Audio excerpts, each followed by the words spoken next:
चर्चा हो चुकी थी हिमालय की उत्पत्ति की, विस्तार के बारे में अपनी चर्चा होनी, अपन ने पिछली क्लास में जाना था कि हिमालय किस प्रकार से कौन से विभिन्न चरणों में होती है, कौन से विभिन्न कालों में होती है और किस प्रकार से टेथी सागर इसके ऊपर दोनों तरफ से पड़ता है। कुछ विद्वान ऐसे आए जिन्होंने कहा कि प्रेशर उत्तर दिशा से पड़ा, विद्वान आए जिन्होंने कहा कि दक्षिण से कहा और दक्षिण से पड़ा, कुछ विद्वान ऐसे आए जिन्होंने कहा दोनों दिशाओं से पड़ा। मुद्दे की बात अभी आती है कि अपन ने हिमालय को जहां तक पढ़ा फिर आगे अपन हिमालय को लेकर चले, हिमालय की बातों को लेकर चले। तो हिमालय के बारे में अपन चर्चा करने वाले हैं कि हिमालय का विस्तार कहां से कहां तक है। तो ये तो अपन ने देखा कि हिमालय का उद्भव जो है ये आपका टेथी सागर से हुआ है या फिर टेथी भूसंधि से हुआ है, लेकिन अब अपन चर्चा करने वाले हैं कि जो हिमालय है इस हिमालय का विस्तार कहां से लेकर कहां तक है, इसके कौन कौन से पार्ट बन जाने वाले हैं। देखिएगा साथियों, अपन बातचीत करें कि हिमालय जो है इसका विस्तार कहां से लेकर कहां तक आता है, तो अपन यूं कह सकते हैं हिमालय का विस्तार इधर सिंधु नदी के मोड़ से, हिमालय का विस्तार कौन सी नदी के मोड़ से, सिंधु नदी के मोड़ से लेकर, और अगर इधर बात करें तो ब्रह्मपुत्र नदी के मोड़, यानी हिमालय का विस्तार कहां से लेकर कहां तक है, सिंधु नदी के मोड़ से लेकर ब्रह्मपुत्र नदी के मोड़ तक हिमालय का विस्तार। इसके बाद बात आती है कि अगर पर्वतों के रूप में देखें अपन, इधर कौन सा पर्वत आ जाता है आपका नगा पर्वत आता है, उधर कौन सा पर्वत आता है नामचा पर्वत। इसी हिमालय के विस्तार की अगर अपन सेकंड पॉइंट के रूप में चर्चा करें कहां से लेकर कहां तक है, तो हिमालय का जो विस्तार है ये नगा पर्वत से लेकर, कहां से लेकर, नगा पर्वत से लेकर, और हिमालय का जो विस्तार है ये नामचा पर्वत है। हिमालय का विस्तार नगा पर्वत से लेकर कहां तक है, तो अपना उत्तर आएगा नगा पर्वत से लेकर हिमालय का जो विस्तार है ये नामचा पर्वत है। अब हिमालय यहां से यहां फैला हुआ है, चलो ठीक है,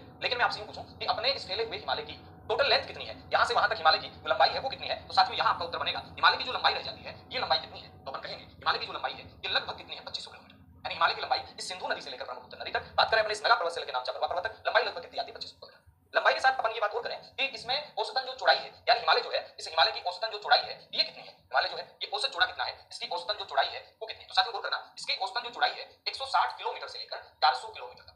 अब आप कहेंगे 160 किलोमीटर से 400 किलोमीटर कैसे, तभी मैं बताऊंगा, इसको एक्सप्लेन करेंगे अपन अच्छे ढंग से 160 किलोमीटर से लेकर और 400 किलोमीटर तक कैसे है, कैसे का भी जवाब अपन पढ़ेंगे। इसके बाद साथियों यहाँ पर प्रश्न बना कि इस हिमालय वाला जो पार्ट है टोटल हिमालय इसकी औसत ऊंचाई कितनी है, या फिर अपन कहें इसकी जो एवरेज हाइट है वो कितनी है। यहाँ पर आपको एक ही बात याद रखनी है कि हिमालय की जो औसतन ऊंचाई है वो है 6100 मीटर। कितने मीटर है, 6100 मीटर है। कई बुक्स में आपको 6000 मीटर भी मिल सकती है, लेकिन 6100 मीटर आपको याद कर लेनी है। हिमालय की जो एवरेज हाइट है वो कितनी है, वो है 6100 मीटर। बात कर रहे हैं हिमालय का विस्तार सिंधु नदी से लेकर और कहां तक है, ब्रह्मपुत्र नदी तक। बात करें नगा पर्वत से लेकर नामचा पर्वत तक, लंबाई कितनी है 2500 किलोमीटर है, औसतन चौड़ाई कितनी है इसकी 160 किलोमीटर से लेकर 400 किलोमीटर तक, और औसतन ऊंचाई कितनी है इसकी, तो अपना जवाब बनेगा औसतन ऊंचाई इसकी 6100 मीटर।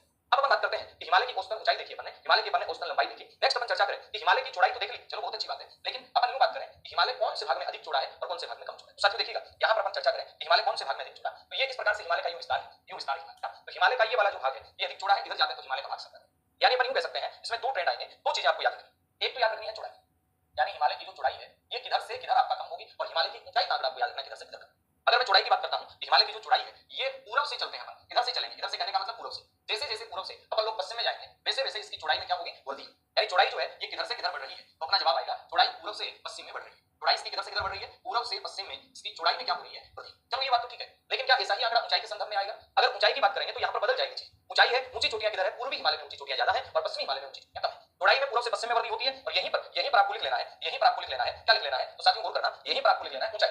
ऊंचाई में ये सिस्टम थोड़ा सा बदल जाएगा। ऊंचाई में क्या हो जाएगा, ऊंचाई में अपन यूं कहेंगे इसकी ऊंचाई में जो वृद्धि होगी ये पश्चिम से पूर्व में होगी। ऊंचाई में जो वृद्धि है ये किधर से किधर होगी, पश्चिम से पूर्व में वृद्धि। यानी हिमालय जो है इस हिमालय के कौन से भाग में, पश्चिम से लेकर पूर्वी भाग में ऊंचाई में क्या होती चली जाएगी, वृद्धि होती जाएगी। आखिर ऐसा क्यों हुआ, इसके पीछे वजह है, ऐसा हुआ तो सही, लेकिन ऐसा क्यों हुआ, होने के पीछे कोई तो कारण रहा होगा ना। चलो अपन मान लेते हैं कि हिमालय की चौड़ाई है ये पूर्व से पश्चिम में जाते हैं तो बढ़ती है, और हिमालय की ऊंचाई की बात करेंगे तो पश्चिम से पूर्व में आते हैं तो इसकी ऊंचाई बढ़ती है। ऐसा क्यों हुआ, तो देखिएगा यहाँ आपको एक ही बात समझनी है। अपन ने जब पढ़ा कि वो भारतीय जो प्लेट है उस प्लेट का संचलन किधर हो रहा है, उत्तर पूर्व की ओर हो रहा है। भारतीय जो प्लेट है उसका संचलन किधर हो रहा है, उत्तर पूर्व की तरफ हो रहा है, और जब उत्तर पूर्व की तरफ होगा तो ये वाला आप यूं मानिएगा कि कोई भी दो है वो सांड लड़ रहे हैं, और दोनों सांड लड़ेंगे तो दोनों सांड लड़ेंगे तो एक एक सिंग यूं टिका देंगे, इधर से इस सांड का सिंग, इधर से इसका सिंग, तो ये वाला भाग तो आ जाएगा पास में और इधर वाला भाग हो जाएगा चौड़ा। ये वाला भाग क्या आ गया, पास में आ गया, और वो वाला भाग क्या हो गया, चौड़ा। इस प्रकार से समझिएगा मेरे दोनों हाथ हैं और ये दोनों हाथ क्या कर रहे हैं, एक ये प्लेट एक ये प्लेट, इसका जो अपना प्रवाह है वो इस साइड में ज्यादा है, तो यहाँ पर इस प्रकार से क्या हो गया, इसने जैसे जैसे यहाँ धक्का दिया वैसे वैसे यहाँ पर क्या हो गया, चौड़ाई कम होगी, और उस वाले भाग में चौड़ाई क्या होगी, ज्यादा। जहां चौड़ाई ज्यादा होगी ना वहां पर मलबा है उसके ऊपर दबाव ज्यादा पड़ा, दबाव ज्यादा पड़ा ना, तो टेथी सागर का मलबा था तो उसमें वलन भी ज्यादा पड़ा, उसमें फोल्डिंग भी ज्यादा हुई, तो दबाव ज्यादा पड़ने से यहाँ पर ऊंचाई ज्यादा हुई। चौड़ाई तो कम हुई पूर्वी हिमालय में, लेकिन ऊंचाई क्या हुई, ज्यादा हुई। तो यहाँ आपको एक बात याद रख लेनी है कि हिमालय का पूर्वी भाग अधिक चौड़ा है, पश्चिमी भाग में पूर्वी भाग कम चौड़ा है, पश्चिमी भाग अधिक चौड़ा है। बात करते हैं ऐसा क्यों हुआ, पूर्वी भाग के कम चौड़े होने की जो वजह है वो है इस अभिसरण सीमांत पर, ये जो अभिसरण सीमांत है, अभिसरण सीमांत पर दबाव का अधिक लगना, अभिसरण सीमांत पर दबाव का अधिक लगना, ये क्या है, ये हिमालय का जो आपका पूर्वी भाग है, इस पूर्वी भाग के अंदर अपन बात करें तो इस पूर्वी भाग के अंदर कम चौड़ाई रहने का कारण है। कम चौड़ाई रहने का भी यही कारण है। आपसे अगर ये पूछा जाए कि हिमालय का जो पूर्वी भाग है ये कम चौड़ाई तो है लेकिन अधिक ऊंचाई क्यों है, दोनों चीजों का एक ही कारण है, अभिसरण सीमांत पर दबाव का अधिक लगना। कौन से अभिसरण सीमांत पर, तो अपन कहेंगे पूर्वी अभिसरण सीमांत पर। ये वाला कौन सा अभिसरण सीमांत कहलाएगा, ये वाला कहलाएगा पश्चिमी अभिसरण सीमांत। कौन सा अभिसरण सीमांत कहलाएगा, पश्चिम अभिसरण सीमांत। यहाँ पर चौड़ाई ज्यादा क्यों है, पश्चिम अभिसरण सीमांत, यहाँ पर क्या लगा, दबाव कम लगा, यहाँ पर दबाव क्या लगा, कम लगा, और दबाव कम लगने का कारण दबाव कम लगने का जो परिणाम जो है वो क्या रहा, तो आपका उत्तर आएगा दबाव जो कम लगा इसका परिणाम क्या हुआ, यहाँ पर ऊंचाई के अंदर तो क्या होगी, कमी, यहाँ पर ऊंचाई में तो क्या होगी, ऊंचाई में तो यहाँ होगी कमी, और मैं बात करता हूँ चौड़ाई में यहाँ पर क्या होगी, तो साथियों गौर करना चौड़ाई में यहाँ पर होगी वृद्धि। ये दो चीजें आपको क्या करना है यहाँ पर ध्यान रखें।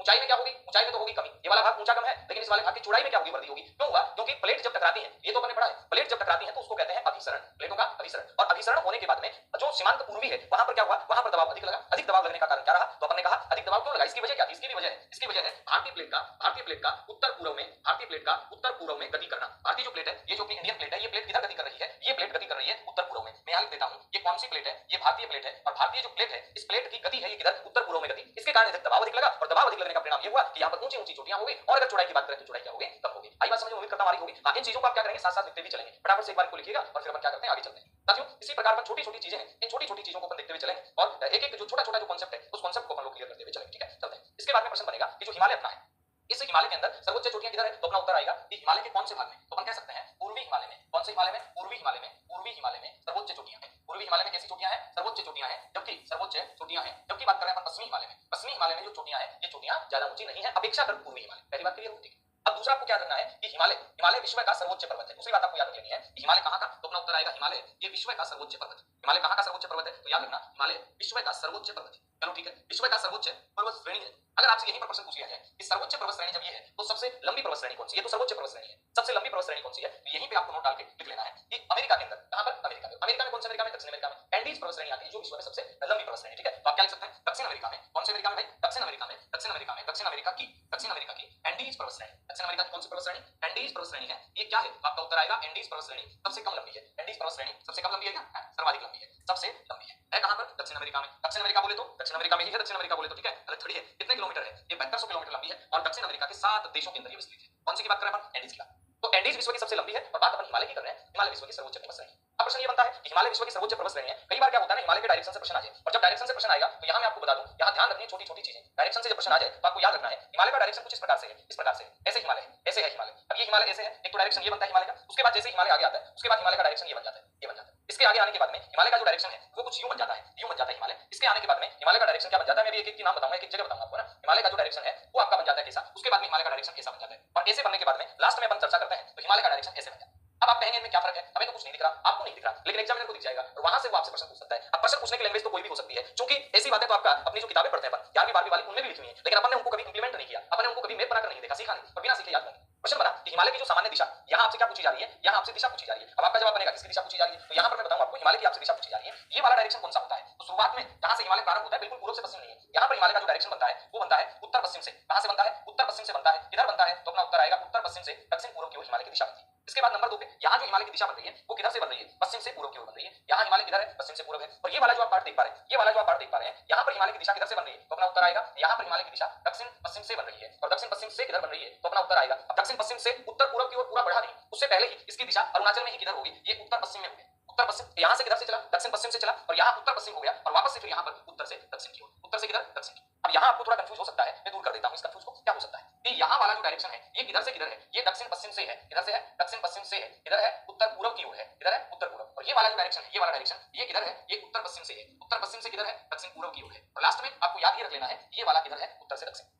प्रश्न कैसे पूछेंगे उनके आप सुनिएगा, एक एक बात को समझना भी है और साथ साथ आपको सुनना भी है, या फिर अपन कहें लिखना भी है, ठीक है। देखिएगा अपन यहाँ बात करें कि हिमालय वाला भाग है, इसमें यहाँ पर ये जो दार्जिलिंग वाला भाग आता है, यानी मैं यूं कहूं कि दार्जिलिंग वाला जो पार्ट है, इस दार्जिलिंग वाले पार्ट के अंदर यहाँ पर हिमालय का डायरेक्शन कैसा हो जाता है, बिल्कुल पश्चिम से पूर्व हो जाता है। उसके बाद में जैसे बनाते हैं ये वाला पूरा का पूरा जो पार्ट है, ये कौन सा पार्ट है, ये अरुणाचल प्रदेश वाला पार्ट है। कौन सा पार्ट है, अरुणाचल प्रदेश वाला पार्ट है। और इधर जो आपका आता है ये भारत और म्यांमार की सीमा, यानी ये भारत और जो म्यांमार की सीमा वाला पार्ट है, वहां पर हिमालय की लंबाई बिल्कुल कैसी हो जाती है, उत्तर से दक्षिण की ओर हिमालय की दिशा। तो पहले शुरुआत हिमालय की दिशा किधर से होती है, हिमालय का विस्तार उत्तर पश्चिम से दक्षिण पूर्व है, उसके बाद हिमालय पश्चिम से पूर्व हो जाता है, उसके बाद हिमालय किधर से दक्षिण पश्चिम से उत्तर पूर्व हो जाता है, और फिर उत्तर पश्चिम से लेकर दक्षिण पूर्व, और बाद के अंदर अंत में उत्तर से लेकर दक्षिण तक हिमालय की स्थिति रहती है। समझ में आ रही है कहानी, साथ साथ आप नोट्स बनाते चलिएगा और शानदार आपके नोट्स भी तैयार हो जाएंगे और अपने साथ साथ याद भी हो जाएगा ना। तो फटाफट से आप लिख लीजिए, फिर आगे चलते हैं ना। शाबाश, वेरी गुड। अब अपन बात करेंगे कि अपना जो हिमालय, हाँ शाबाश, ये लिख लीजिएगा, इसकी दिशा होगी, और दिशा के बाद में अपन आगे चर्चा करेंगे कि हिमालय की आकृति कैसी है। हिमालय की आकृति कैसी है, इसकी आकृति तलवार के रूप में कह सकते हैं अपन, इसकी आकृति अर्धवर्ताकार कह सकते हैं, या फिर चापाकार की आकृति अपन कह सकते हैं। हिमालय की आकृति कैसी है, अर्धवर्ताकार है। हिमालय की आकृति कैसी है, ये लिखो फटाफट, उसके बाद आगे चलेंगे अपन, ठीक है। अच्छा, अब अपन बात करते हैं कि हिमालय की आकृति कैसी है। तो यहाँ पर आपको दिख रहा है हिमालय की आकृति चाप की तरह है, कैसे है, हिमालय की आकृति चाप की तरह है। तो यहाँ पर अपन लिख सकते हैं कि हिमालय की जो आकृति है, सीधा सीधा सा आपसे प्रश्न किया जाए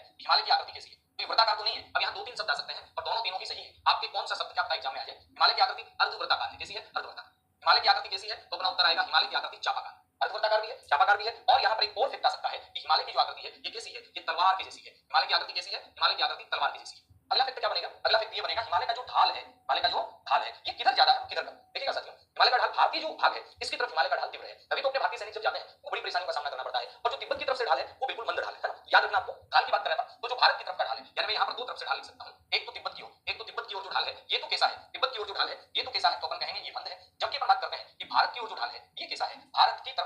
ये कैसा है, भारत की ओर जो ढाल है ये बिल्कुल तीव्र ढाल है। अब बात ये बनती है कि अपन ने इसकी आकृति को देखा, अपन ने इसके विस्तार को देखा, अपन ने इसके अक्षांश विस्तार को देखा। इसका जो अक्षांश विस्तार आता है, आपसे पूछ लिया जाए कि हिमालय का अक्षांश विस्तार कहां से कहां तक है, तो याद रखेंगे आप, हिमालय का अक्षांश विस्तार 74 डिग्री पूर्वी देशांतर से, यानी अपने भारत के संदर्भ में अपन बात करें तो हिमालय का जो विस्तार है ये कहां से चलता है, 74 डिग्री पूर्वी देशांतर से लेके और कहां तक चलता है, 96 डिग्री जो आपका पूर्वी देशांतर है यहां तक।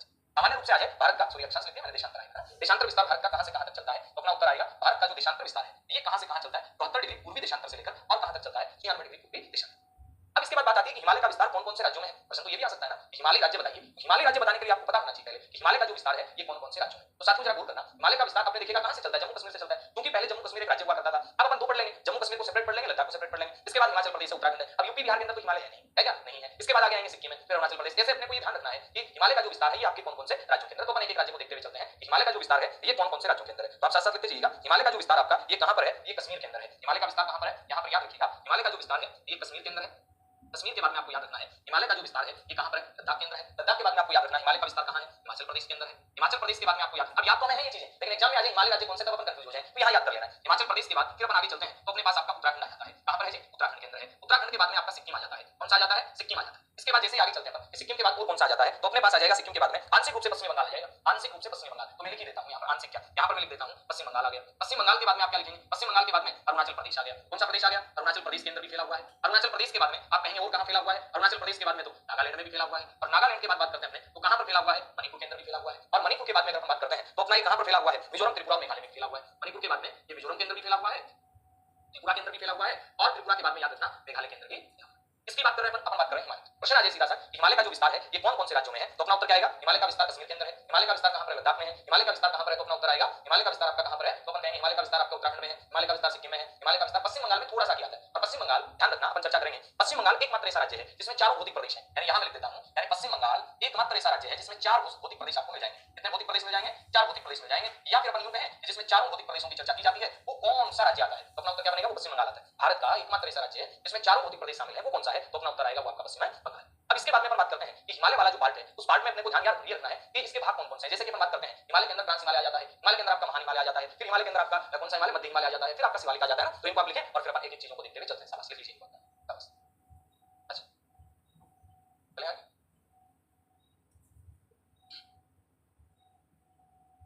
अच्छा लिख पाए। इसके बाद देखिएगा प्रश्न यूं बन जाए कि चलो ये विस्तार हो गया। अब हिमालय के अंदर हमने देखा कि इधर वाले जितने भी राज्य थे इन सबको क्या कहेंगे, पूर्वांचल छोड़ के अरुणाचल प्रदेश वाला जो भाग है, यानी अरुणाचल प्रदेश को भी शामिल कर ही लेते हैं। अरुणाचल प्रदेश है, अरुणाचल प्रदेश के बाद में आपका मैंने लिखा नागालैंड, नागालैंड के बाद में मणिपुर, मणिपुर के बाद में मिजोरम, मिजोरम के बाद में आपका त्रिपुरा और त्रिपुरा के बाद में मेघालय।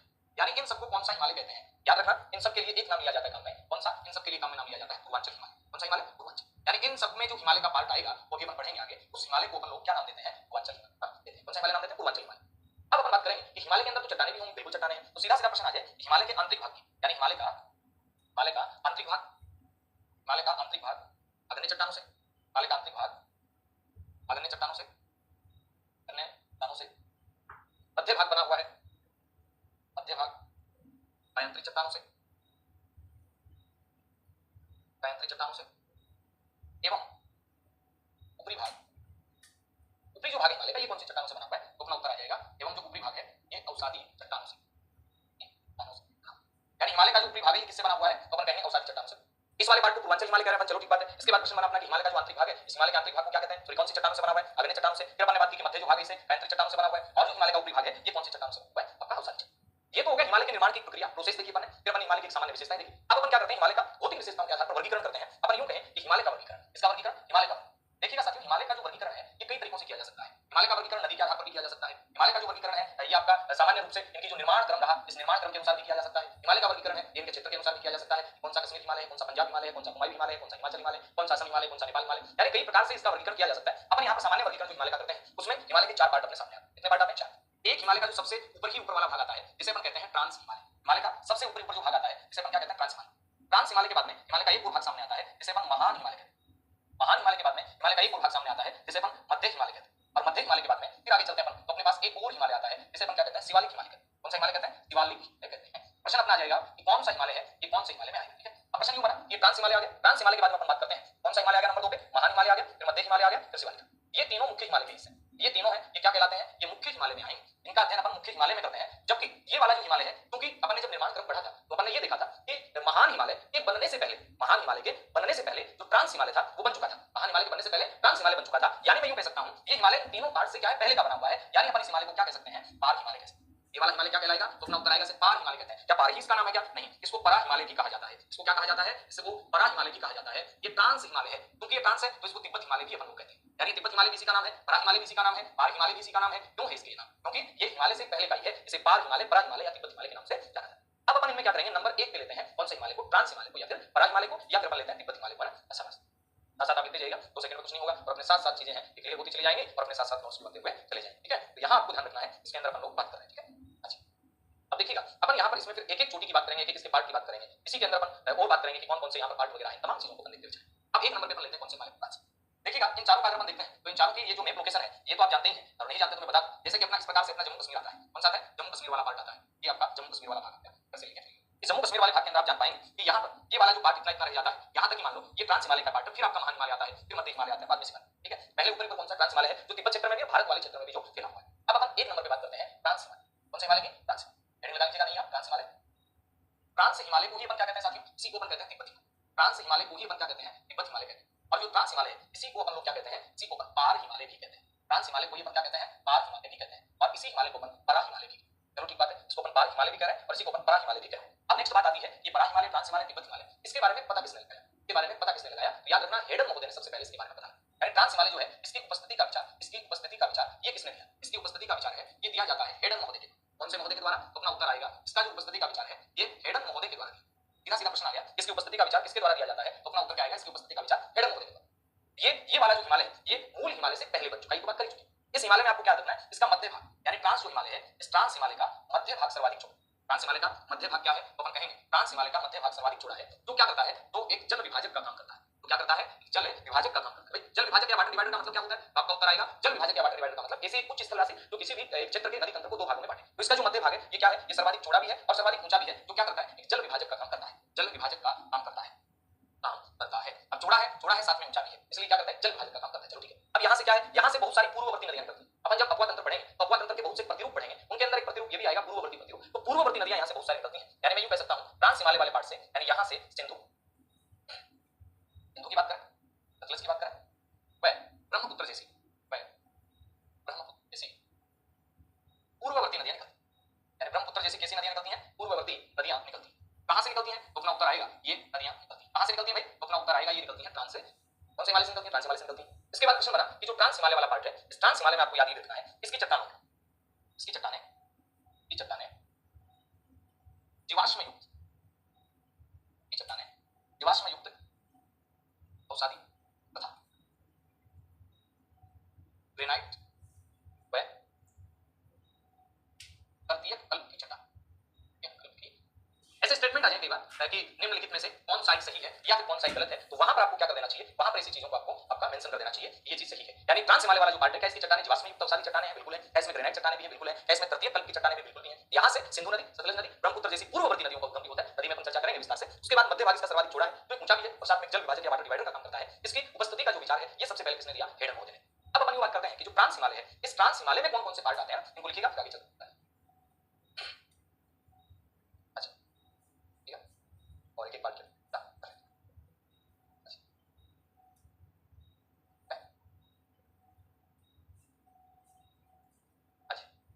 अब अपन बात करते हैं कि इस हिमालय के अंदर और कौन कौन से पार्ट है। यहां पर अपन ने देखा इस ट्रांस हिमालय के जो पार्ट है, ट्रांस हिमालय के जो पार्ट है इनमें अपन लोग देखें, यानी ट्रांस जो हिमालय है इस हिमालय में और कौन कौन से पार्ट आते हैं, जैसा कि अपन लोग चर्चा करें के अंदर एक आता है आपका काराकोरम, ये इसी का पार्ट है। काराकोरम हिमालय के बाद में काराकोरम के जस्ट नीचे जो आता है, ये जस्ट नीचे जो आता है वो आता है लद्दाख हिमालय। कौन सा हिमालय, काराकोरम हिमालय। काराकोरम हिमालय के बाद में यहां पर अपन बात कर रहे हैं लद्दाख हिमालय, और लद्दाख हिमालय के बाद में जस्ट नीचे आता है जास्कर। अब आप पढ़ते टाइम एक और पढ़ते हैं, आप क्या पढ़ते हैं, आप पढ़ते हैं पीर पंजाल हिमालय। लेकिन साथियों जरा गौर करें, पीर पंजाल हिमालय है तो हिमालय के ही हिस्सों में पढ़ते हैं, उनका क्रम पढ़ते हैं, लेकिन वो ट्रांस हिमालय का भाग नहीं है। पीर पंजाल हिमालय किसका भाग नहीं है, तो याद रखना पीर पंजाल वाला जो हिमालय है ये ट्रांस हिमालय का भाग नहीं। ये तीनों के तीनों ट्रांस हिमालय के भाग हैं, ये तीनों के तीनों किसके भाग हैं, ये ट्रांस हिमालय के भाग हैं। जबकि इसके अलावा रह जाएगा पीर पंजाल, यानी मैं यहां लिख दूं पीर पंजाल हिमालय। कौन सा हिमालय, पीर पंजाल हिमालय। क्या ये ट्रांस हिमालय का हिस्सा है क्या, तो आपका उत्तर आएगा नहीं, ये ट्रांस का हिस्सा नहीं। फ्रांस के तो 3 हैं, कराकोरम हिमालय, उसके बाद लद्दाख हिमालय, उसके बाद जास्कर हिमालय। इनका क्रम अगर चारों का पूछ लिया जाता है उत्तर से दक्षिण, तो आप आराम से बता सकते हैं कि कराकोरम कलजा पीर के पास। क्या बताएंगे आप बता सकते हैं कलजा कलजा कलजा या कलेजा, मान लो कलजा किसके पास जाना है, कलजा पीर के पास, कलजा पीर के पास। क्या करना है, कलजा पीर के पास, कराकोरम, लद्दाख, जास्कर और पीर पंजाल। लेकिन पीर पंजाल ट्रांस हिमालय का पार्ट नहीं है। अब अपन इसके बाद चर्चा करते हैं कि जो ट्रांस हिमालय अपना है, जो पूर्णतया वनस्पति रहित हिमालय है, यानी ट्रांस हिमालय की बातचीत कर रहे हैं, तो ट्रांस कैसा हिमालय है, ट्रांस है ये पूर्णतया वनस्पति रहित है, ये पूर्णतया कैसा है, पूर्णतया वनस्पति रहित हिमालय है, वनस्पति रहित हिमालय है। कौन सा, ट्रांस हिमालय। और ट्रांस हिमालय में अपन क्या करते हैं, नंबर 1 पे बात करते हैं कराकोरम हिमालय। कौन से हिमालय की बात करते हैं अपन, देखिएगा साथियों, कराकोरम जो हिमालय है, इस कराकोरम हिमालय में अपने क्या क्या प्रश्न बन सकते हैं, इन तमाम प्रश्नों को अपन देखिए। पहली बात तो ये है कि कराकोरम हिमालय कौन सा हिमालय है, तो अपना उत्तर आएगा ट्रांस हिमालय का एक पार्ट है। इसी कराकोरम हिमालय का एक नाम और आता है, आप कहेंगे क्या आता है इसका संस्कृत में, इस कराकोरम हिमालय को संस्कृत में क्या कहा जाता है, तो अपना उत्तर आएगा कराकोरम हिमालय को संस्कृत में कृष्णागिरि कहा जाता है। इसी कराकोरम हिमालय को वसुधा का धवल शीर्ष कहा जाता है। कराकोरम हिमालय का एक और नाम आता है, वो क्या आता है, वसुधा का धवल शीर्ष, वसुधा का धवल शीर्ष भी कहा जाता है। इसे कहा जाता है वसुधा का धवल शीर्ष कराकोरम हिमालय। ये तो इसके उपनाम हो गए। इसे संस्कृत में कृष्णागिरि कहते हैं, इसे वसुधा का धवल शीर्ष कहते हैं कराकोरम हिमालय को, या फिर अपन कहें कराकोरम श्रेणी। और ये जो कराकोरम श्रेणी है, इसे कहा जाता है मध्य एशिया की रीढ़। प्रश्न आएगा ट्रांस को ही कहा जाता है, मान लीजिएगा कि ट्रांस ऑप्शन में नहीं है, तो आप क्या करोगे, कराकोरम ही करोगे। यानी पूरे ट्रांस हिमालय को मध्य एशिया की रीढ़ कहा जाता है। लेकिन उनमें भी अगर आपसे पूछ लिया जाए कि किसे कहा जाता है, तो आपका जवाब बन जाएगा कि मध्य एशिया की रीढ़ है, ये भी इसी को कहा जाता है। मध्य एशिया की रीढ़ किसे कहते हैं, तो यहाँ याद रखना, मध्य एशिया की रीढ़ ये कराकोरम को ही कहा जाता है। लेकिन कराकोरम है चूंकि किसका हिस्सा है, कराकोरम, कराकोरम हिस्सा किसका है, ट्रांस का, इसलिए कराकोरम हिमालय अगर ऑप्शन में नहीं हो तो आप ट्रांस देखिए कर सकते हैं। मध्य एशिया की रीढ़ कहते हैं, वसुधा का धवल शीर्ष कहते हैं, संस्कृत में इसे कृष्णागिरि कहते हैं। अब यहाँ पर क्या है ना, यहाँ पर एक चोटी है, यहाँ पर क्या है, एक चोटी है, और यहाँ की ये जो चोटी है, इस चोटी का आपको नाम याद रखना है, जो पीओ के क्षेत्र में है और भारत की सर्वोच्च चोटी है, लेकिन वो भारत में स्थित नहीं है, ये बात याद रखनी है। भारत की सर्वोच्च चोटी है लेकिन उसकी स्थिति भारत में नहीं है, तो फिर कहां है, इसकी स्थिति आती है पाक अधिकृत कश्मीर में, पीओ के क्षेत्र के अंदर आती है। सर्वोच्च चोटी का नाम क्या आता है, याद रखना। किसकी सर्वोच्च चोटी की बात कर रहे हैं अपन, बात कर रहे हैं कराकोरम जो हिमालय है, इसकी सर्वोच्च चोटी कौन सी, बस मुझे आपको करना, कराकोरम हिमालय की जो सर्वोच्च चोटी है वो आती है केटू। अपन इसको केटू भी कह सकते हैं और अपन इसको गोल्डविन ऑस्टिन भी कह सकते हैं। इसको अपन केटू भी कह सकते हैं और इसको अपन क्या कह सकते हैं, गोल्डविन ऑस्टिन भी कह सकते हैं। केटू या गोल्डविन ऑस्टिन, इसकी जो ऊंचाई है ये कितनी है, 8611 मीटर। कितने मीटर है, 8611 मीटर है। फिर आपका नेक्स्ट प्रश्न बन सकता है, ये है कहां पे, ये है पीओ के क्षेत्र में है, पीओ के क्षेत्र में है। लेकिन याद रखिएगा अपन यहां पर पीओ के क्षेत्र करके और साथ में यहां क्या कर देते हैं, जम्मू कर देते हैं, जम्मू कश्मीर। कहां पर है, पीओ के क्षेत्र जम्मू कश्मीर में। अब चूंकि जम्मू कश्मीर से अब क्या बन चुका है, जम्मू कश्मीर से एक केंद्र शासित प्रदेश बन चुका है। कौन सा, एक केंद्र शासित प्रदेश लद्दाख बन गया, एक जम्मू बन गया। जम्मू तो पहले वाली स्थिति में था ही था, लेकिन अब इसका कौन सा पार्ट है, जो आपका पीओ के वाला कौन सा ऐसा पार्ट है जहां पर ये है, तो आपका उत्तर बन जाएगा हाल फिलहाल की जो स्थिति है उसके अकॉर्डिंग लद्दाख के अंदर कौन सा आता है, केटू या गोल्डविन ऑस्टिन आती है। चलो ठीक बात है, ये क्या है, केटू या गोल्डविन ऑस्टिन, यहां से याद रखना है यह विश्व की दूसरी सबसे ऊंची चोटी है। नंबर 1 पे तो फैक्ट आपको याद रखना है कि भारत की कहां की, भारत का सर्वोच्च शिखर, भारत का सर्वोच्च शिखर या भारत की सर्वोच्च चोटी, भारत की सर्वोच्च चोटी कौन सी है, केटू या गोल्डविन ऑस्टिन है। नंबर 2 पे आप क्या लिख सकते हैं, विश्व की, कहां की, विश्व की दूसरी सबसे ऊंची चोटी, विश्व की दूसरी जो सबसे ऊंची चोटी है वो कौन सी है, दूसरी सबसे ऊंची चोटी कौन सी है, तो यहां पर आपको जवाब मिल जाना है विश्व की दूसरी सबसे ऊंची चोटी कौन सी है, केटू या गोल्डविन ऑस्टिन, केटू या गोल्डविन ऑस्टिन। सर्वोच्च चोटी कौन सी है, केटू या गोल्डविन ऑस्टिन नहीं है विश्व की, विश्व की सर्वोच्च चोटी तो माउंट एवरेस्ट है। लेकिन अपन यहां बात कर रहे हैं कि भारत की सर्वोच्च चोटी जो भारत में स्थित नहीं है, भारत की पूर्णतः भारत में स्थित तो कंचनजंगा पढ़ेंगे अपन, जो महान हिमालय में आएगी, ये तो आपका क्या है, ये तो यहाँ की पूर्णतः भारत में नहीं होगी, तो पीओ के वाला क्षेत्र है, वर्तमान लद्दाख के अंदर, पहले जम्मू कश्मीर राज्य में आता था, वहां पर इसकी आपका स्थिति आती है केटू या गोल्डविन ऑस्टिन। केटू या गोल्डविन ऑस्टिन यहाँ की सर्वोच्च चोटी, चलो ठीक है। इसके अलावा यहाँ पर और भी सर्वोच्च है क्या, कुछ और भी यहाँ पर चोटियां हैं क्या, बिल्कुल है। यहाँ के अन्य चोटियों में लिख सकते हैं जैसे कि कासेर भूम, कासेर, कासेर भूम यहाँ की क्या चोटी है, कासेर भूम यहाँ की, कासेर भूम अन्य चोटी, कहाँ की अन्य चोटी है, तो अपना उत्तर आएगा कासेर भूम। चूंकि प्रसिद्ध नाम और भी भूम आते हैं, लेकिन एक नाम आपको कासेर भूम तो याद रखना ही है। कासेर भूम कहाँ की सर्वोच्च चोटी है भाई साहब, तो अपना उत्तर बनेगा कासेर भूम है, ये आपका काराकोरम हिमालय जो है यहाँ की सर्वोच्च। काराकोरम के अंदर चूंकि ऊंचा दर्रा भी अपन पढ़ेंगे कि भारत का सबसे ऊंचाई पर स्थित जो दर्रा है वो कौन सा है, वो है काराकोरम दर्रा। कौन सा दर्रा, काराकोरम दर्रा, जो जोड़ेगा अपने इंडिया वाले क्षेत्र को कौन से क्षेत्र से, तो अपन कहेंगे तिब्बत वाले क्षेत्र से, ये वाले क्षेत्र को तिब्बत वाले क्षेत्र से। इसी वाले क्षेत्र में क्या है, बहुत सारे हिमनद हैं, ग्लेशियर है, इसलिए तो इसे वसुधा का धवल शीर्ष कहा जाता है। और उन्हीं ग्लेशियर में एक ग्लेशियर आता है सियाचिन ग्लेशियर। कौन सा ग्लेशियर आता है, सियाचिन। तो यहाँ को याद रख लेना है, सियाचिन जो ग्लेशियर है ये ग्लेशियर भी कौन से हिमालय में आता है, तो अपना उत्तर आ जाएगा ये ग्लेशियर भी आपका कौन सा हिमालय में, काराकोरम में आता है। इनको फटाफट लिखिएगा, कासेर भूम वगैरह यहाँ है, फिर अपन आगे चलते हैं और बढ़ते हैं, लिखो फटाफट। अच्छा चलते हैं, अच्छा चलें। तो यहाँ चोटी कौन सी है आपको बताया,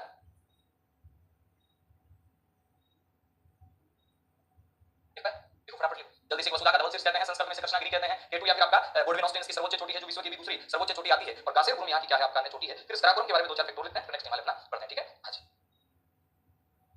अच्छा चलें। अब देखिएगा अन्य चोटियों में अपन ने देखा कासेर भूम, ठीक बात है। इसके बाद अपने यहाँ देखिएगा कासेर भूम अन्य चोटी है, ठीक बात है। कासेर भूम के अलावा यहाँ पर कौन सी चोटी, hidden pick, hidden pick, कासेर Bhoom, hidden pick, ये यहाँ के अन्य चोटियां। इसके बाद में इस वाले पार्ट में भी मैंने कहा कि बहुत सारे ग्लेशियर, अब बहुत सारे ग्लेशियर तो हैं कौन से, एक ग्लेशियर तो आपको याद रखना ही रखना है, और ये ग्लेशियर कौन सा है, तो अपन कहेंगे इस वाले ग्लेशियर का नाम आता है सियाचिन। क्या नाम आता है, सियाचिन। यानी यहाँ पर एक ग्लेशियर आता है सियाचिन, और सियाचिन से आपको याद रख लेना है साथियों, सियाचिन है ये क्या है, ये भारत का सबसे लंबा ग्लेशियर है, अपन यूं कह सकते हैं कि भारत का सबसे लंबा ग्लेशियर, भारत का सबसे लंबा ग्लेशियर कौन सा है? भारत का सबसे लंबा जो हिमनद है, भारत का सबसे लंबा हिमनद, भारत का सबसे लंबा जो हिमनद है ये कौन सा ग्लेशियर है? और इसकी लंबाई लगभग जो आती है ये कितने किलोमीटर आती है? 75 किलोमीटर। यानी सियाचिन ग्लेशियर, इसकी लंबाई लगभग कितने किलोमीटर आती है? 5 किलोमीटर। और ये क्या है? ये भारत का सर्वोच्च युद्ध स्थल भी है। ये क्या है? भारत का सर्वोच्च युद्ध स्थल भी है। कौन सा? सियाचिन ग्लेशियर सर्वोच्च युद्ध स्थल भी है, युद्ध स्थल भी। यही मैं आपको बता दूं, एक ऑपरेशन मेघदूत भी भारतीय सेना के द्वारा चलाया गया था। क्योंकि अपन भू पॉलिटिक्स नहीं पढ़ रहे, भू राजनीति नहीं पढ़ रहे, तो फिर भी यहां पर बता देता हूं मैं, ऑपरेशन जो मेघदूत है भारतीय सेना का, ये ऑपरेशन मेघदूत यहीं पर चला है।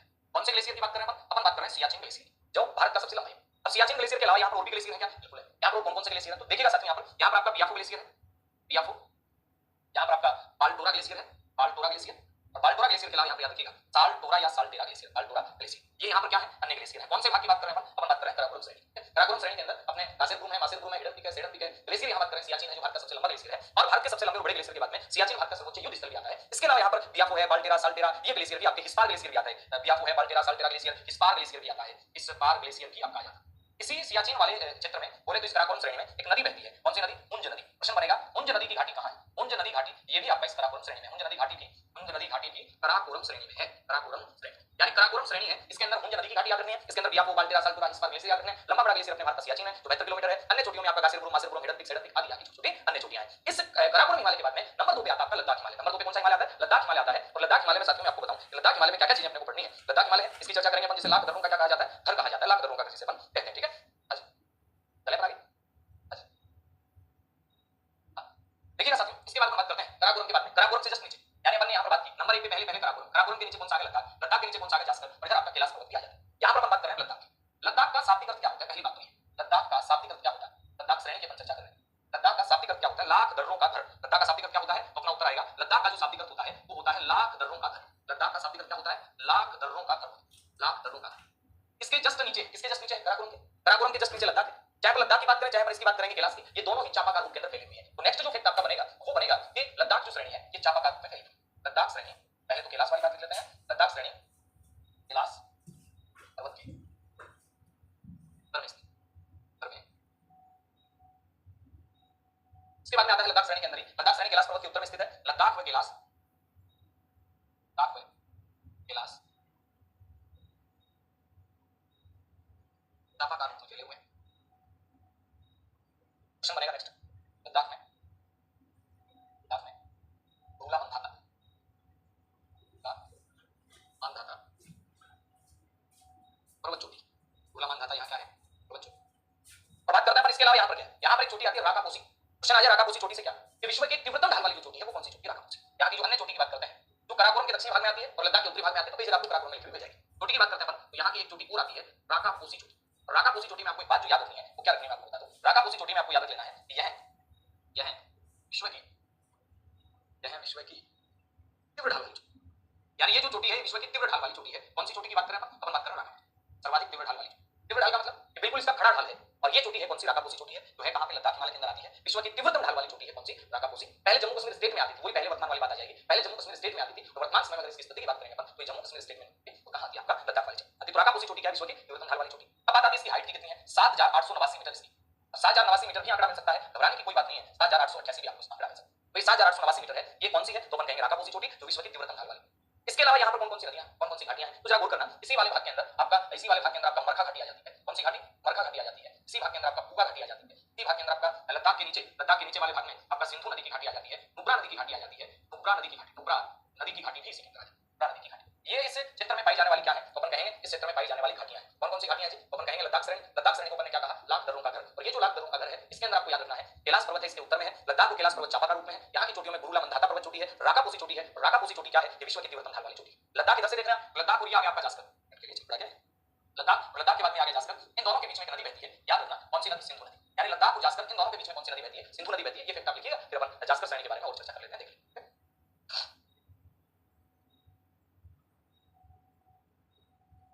अच्छा चला,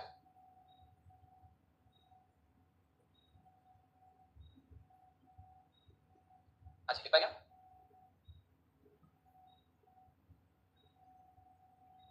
अब इसके बाद आप कहेंगे कि लद्दाख का पठार भी आता है, बोला था किसने किया? लद्दाख का जो पठार आता है ये भारत का सबसे ऊंचा पठार है। लद्दाख के पठार में आपको याद करना है भारत का सबसे ऊंचा जो पठार है वो लद्दाख है। अब चूंकि वैश्विक परिदृश्य में अपन देखते हैं तो तिब्बत का पठार आता है, लेकिन यहाँ पर लद्दाख के पठार की बात कर रहे हैं। क्वेश्चन बनेगा इसे कहा जाता है मिनी तिब्बत। इसे क्या कहा जाता है? मिनी तिब्बत कहा जाता है। कौन से पठार की बात कर रहे हैं अपन बात कर रहे हैं लद्दाख के मिनी तिब्बत के नाम से, मिनी तिब्बत से जाना जाता है। इसे जाना जाता है मिनी तिब्बत के नाम से जाना जाता है। तो अपना उत्तर आएगा लद्दाख का जो पठार है इसे।